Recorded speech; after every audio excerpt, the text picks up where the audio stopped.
శ్రీ గురుచరణం శ్రీమన్నారాయణీయం దశక 2 భగవద్రూపవర్ణనం వృత్తం శార్దూల విక్రీడిత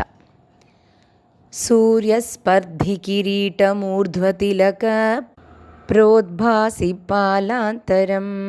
కారుణ్యాకులనేత్రమార్ద్రహసితోల్లాసం సునాసాపుటం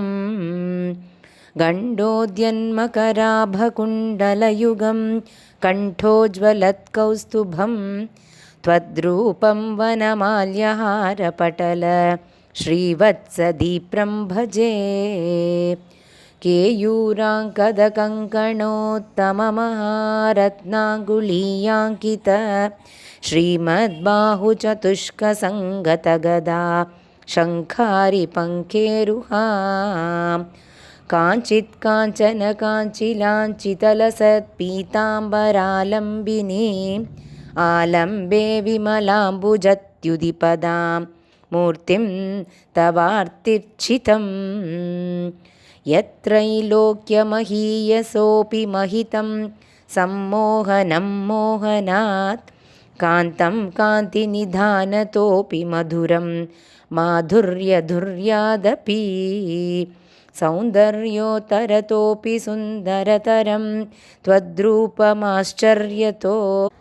अप्याश्चर्यं भुवनेन कस्य कुतुकं पुष्णाति विष्णो विभो तत्तादृङ्मधुरात्मकं तव वपुः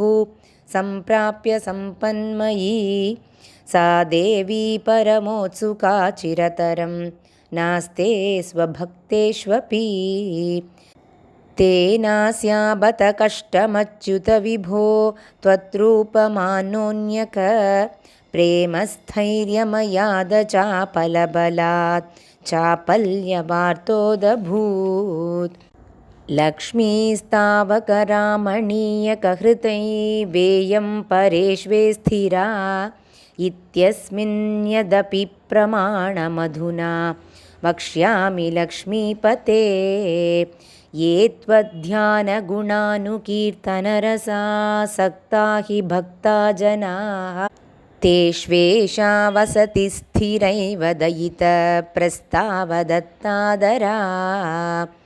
एवं भूतमनोज्ञतानवसुधा निष्यन्दसन्दोहनं त्वद्रूपं परिचिद्रसायनमयं चेतोहरं शृण्वताम् सद्य प्रेरयते मतिं मदयते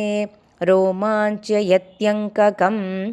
व्यासिञ्चन्त्यपि शीतबाष्पविसरैरानन्दमूर्च्छोद्भवैः एवं भूतदया हि भक्त्यभिहितो योगः स योगद्वयात् कर्मज्ञानमयाद्भृशोत्तमतरो योगीश्वरैर्गीयते सौन्दर्यैकरसात्मके त्वयि खलु प्रेमप्रकर्षात्मिका भक्तिर्निःश्रममेव विश्वपुरुषैः लभ्यारमावल्लभ निष्कामं नियतस्वधर्मचरणं यत्कर्मयोगाभिधं तद्रूरेत्यफलं यदौपनिषदज्ञानोपलभ्यं पुनः तत्त्वव्यक्ततया सुदुर्गमतरं चित्तस्य तस्माद्विभो त्वत्प्रेमात्मकभक्तिरेव सततं